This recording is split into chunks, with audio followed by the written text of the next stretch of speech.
All right, everyone, a very good morning to all of you. And welcome to the last segment of the constitutional design itself, with which you will successfully wrap up this unit. And the discussion that we would be proceeding with is the philosophy of the Indian Constitution itself. What does it stand for? What values are enshrined into it? And how, as ideal citizens of the country, we must always remember the values that are a part of the constitution and that we are expected to follow at all times as Indian citizens, right? So you need to understand that without values it becomes very difficult to lead a quality life, right? I mean, there has to be something that guides the actions that we do on a day-to-day basis, and political structures and systems are no different either, right? So again, values that inspired and guided the freedom struggle formed the foundation of India's democracy, and these values that I am talking about are enshrined in the preamble of the Indian Constitution, right? Which is like the index page of the Indian Constitution itself, right? And in a nutshell, it is a statement, right? It is a statement. It is a couple of lines long, and it is a statement of its basic values, right? And the first nation to actually have a preamble to the constitution which reflects what the constitution talks about, which reflects the promises that it makes to people, which reflects the values that are enshrined in it. It comes from the United States Constitution, right? And of course we were inspired by them to have our own preamble, and thus we created a preamble of our own as well, right? So if you actually read the preamble, and you must know the preamble, uh, like an ideal Indian citizen, you must know what it stands for. You must understand the meaning behind it, right? You must know all of this in order to be a more proactive, intelligent, wise citizen of this wonderful nation. And if you actually read the preamble, right, even if you do not know it by heart, it's all right. You can refer to it as a document, but it is of course recommended that you know it, like you know it by heart, like you know perhaps the lyrics of BTS's Butter or Lassi or Juice or whatever songs that they create, right? It is ideal for you as Indian citizens to be aware of what the preamble is and what does it stand for. So if you actually read it, it reads like a poem on democracy. And it goes something like this, as far as my memory goes, that the preamble starts with, "We the people of India, having solemnly resolved to constitute India into a sovereign, socialist, secular, democratic republic, and to secure to all its citizens justice, social, economic, and political, liberty of thought, expression, belief, faith, and worship, equality of status and of opportunity, and to promote among them all fraternity, assuring the dignity of the individual and the unity and integrity of the nation. And in our Constituent Assembly, this 26th day of November 1949, do we hereby adopt, enact, and give to ourselves this Constitution." That is the preamble for you. Yeah, that is the preamble for you. I hope I'm not missing out on some words. I am hoping not. In case I do, no, I don't think I am. In case I do, just have a look at it, please. In my opinion, I have not missed out on anything. So it does read like a poem on democracy, right? Look at the words that it talks about. It talks about being sovereign. It talks about being socialist, secular, democratic, republic. It talks about promising citizens, right? Look what it is promising to people. Justice. It is promising liberty. It is promising equality. It is promising fraternity, right? So it is a value system, right? It is promising certain aspirations, certain beliefs to the people, right? And it is a philosophy on which the entire constitution has been built, keeping all of these principles in mind. And it acts as a reflective guide once again to examine and evaluate whether any law or any action of the government, whether it is on the basis of the constitution itself or whether if it is violating the constitution, if it is extra constitutional. I have discussed this in class before.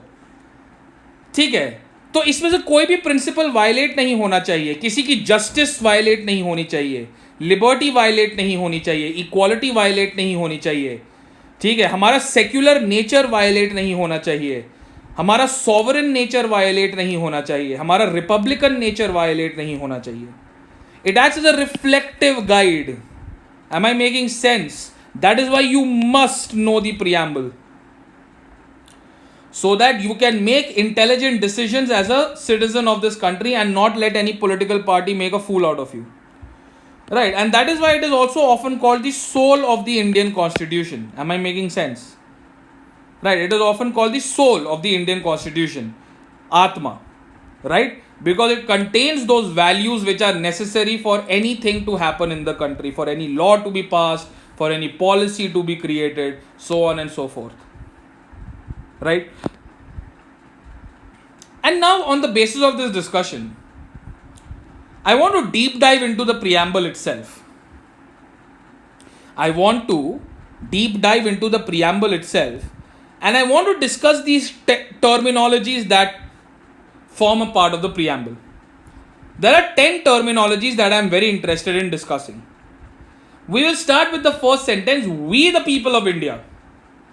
Like, what in the world does we the people of India even mean? In very simple terms, it means that we, the citizens of this nation, we are the ones who have drawn this constitution, we are the ones who have created it, we are the ones who have enacted it, of course through elected representatives of the Constituent Assembly.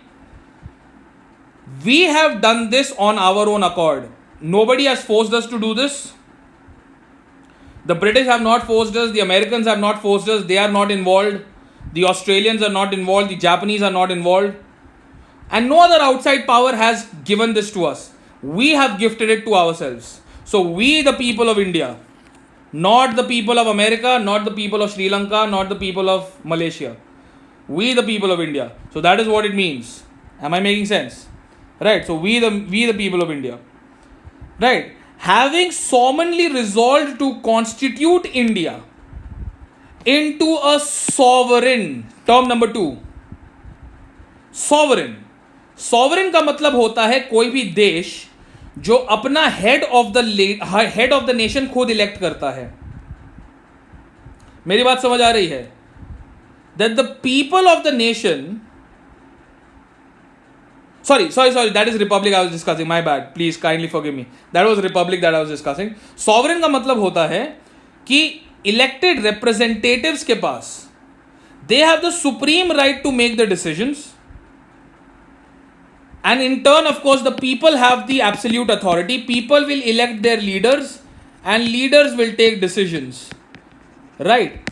So the final authority rests with the people through their elected representatives who make decisions on both internal matters as well as external matters, right? And no external power, be it Pakistan, be it China, be it Sri Lanka, be it Singapore, can influence these decisions, can dictate to the government of India, because we are a sovereign nation. Am I making sense? ठीक है? Because we are a sovereign nation, right? And again, having solemnly resolved to constitute India into a sovereign socialist, term number 3. Socialist is a very simple political and socio-economic philosophy in which the wealth that is generated in any society is not concentrated in the hands of just one person. ठीक है? The wealth that is generated in the society is equally distributed amongst all the members that are living in the society, right? जब मैंने यहाँ लिखा है, wealth in any society must be generated socially and must be divided equally amongst all its members. And the government in a socialist country, the government controls the land, it owns the land, like in India. ठीक है? Government owns the land. And the government owns industry also to reduce socio-economic irregularities. Of course, now we are not 100% socialist, please try and understand. Even though socialism is in our preamble, we are not 100% socialist.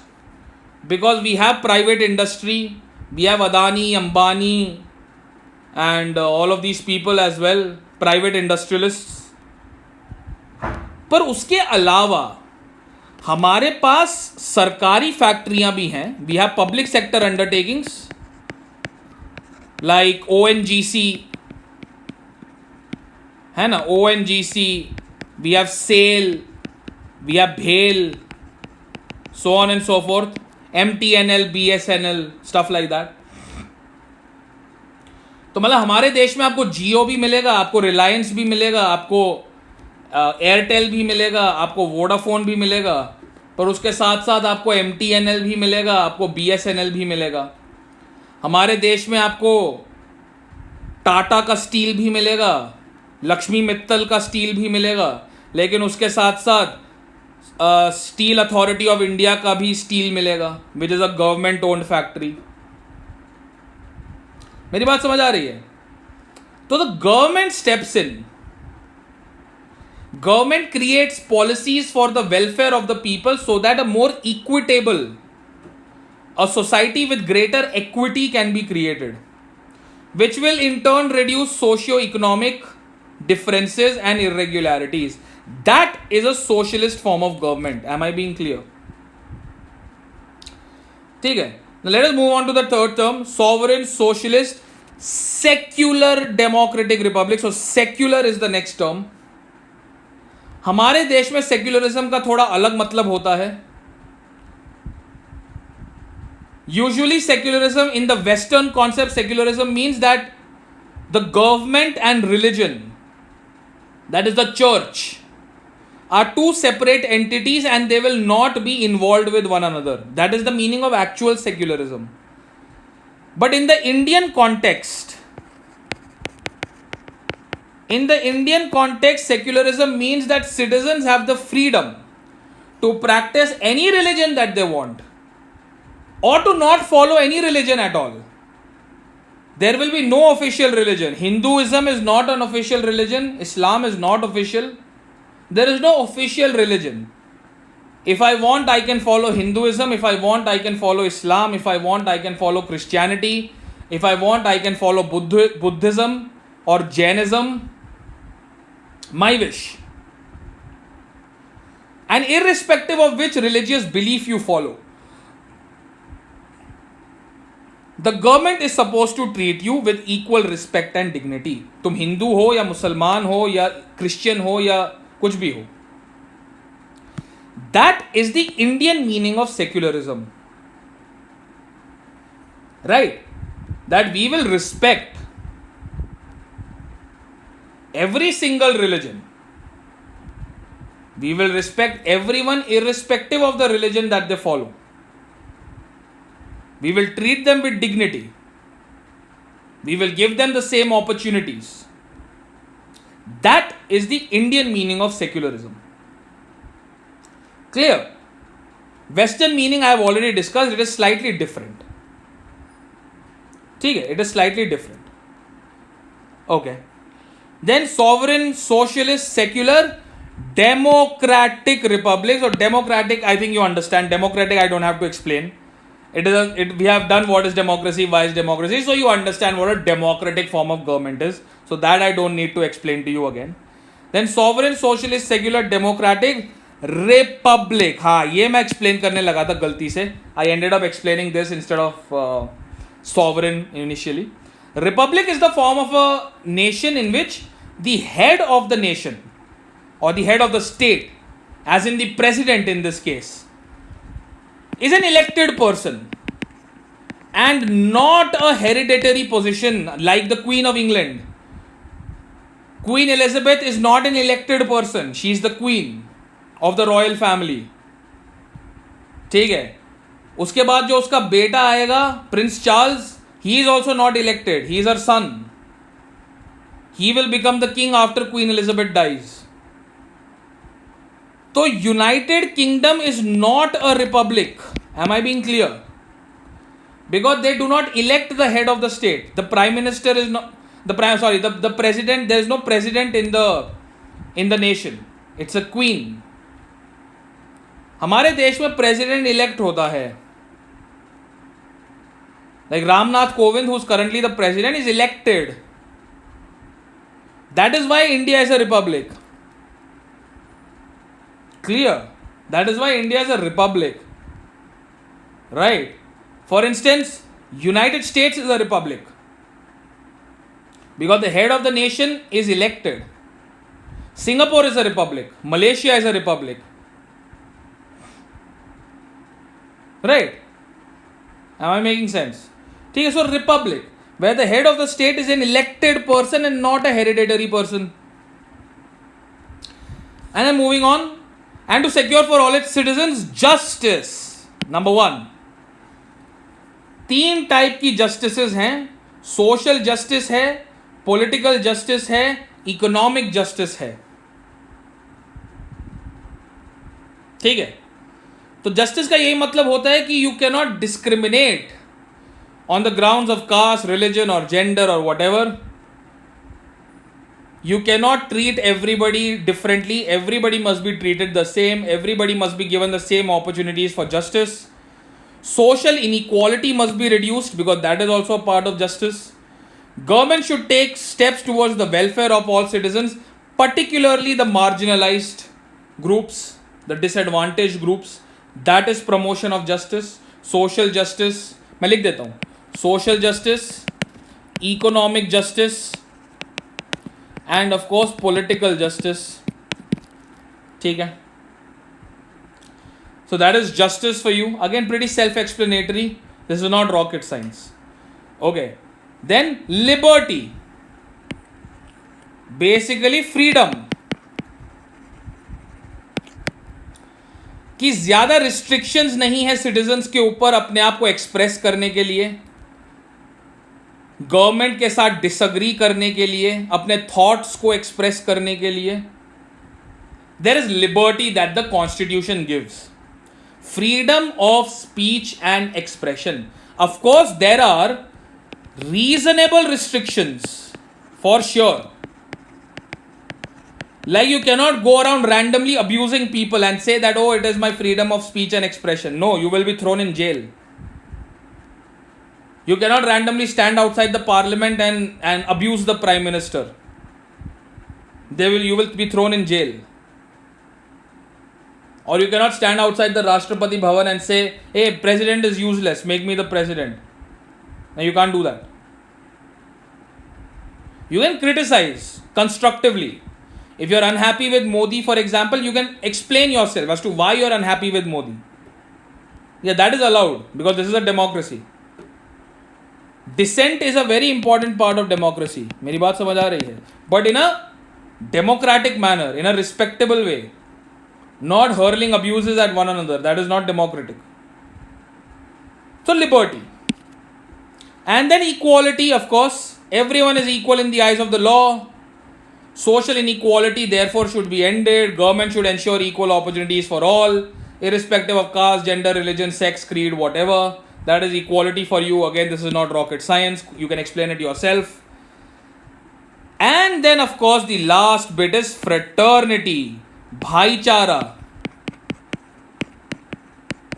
brotherhood, right? Universal brotherhood, peaceful coexistence between different communities. No citizen must be treated superior. No citizen must be treated inferior. Everyone should behave as if they are members of the same family. ठीक है. Fraternity कि सभी मेरे भाई बहन बंधु हैं, दोस्त हैं, तो I must treat them with the same level of respect like I will treat the members of my family. That is fraternity. See, fraternity comes from French Revolution. Equality comes from French Revolution. Liberty comes from French Revolution. मेरी बात समझ आ रही है? So again, inspiration. So these are some of the values. As you can see, these are the 10 different terms that are associated with the preamble of our nation. Right? That are associated with which help us to make intelligent choices on a day-to-day life. It gives us the guiding path. It tells us how we must behave. It tells us how laws must be created. It tells us, it reflects the aspirations of the public about an ideal society where everyone is living with peaceful coexistence, where everyone is treated equally, where everyone has liberty to express themselves, so on and so forth. And on that note, congratulations for having completed this unit successfully. I am sure that you have made notes. Please do revise them thoroughly. Please ask queries if there are any. And I shall see you in class where we shall begin our discussion on the on the Russian Revolution, in history. And until then, please take care, stay safe.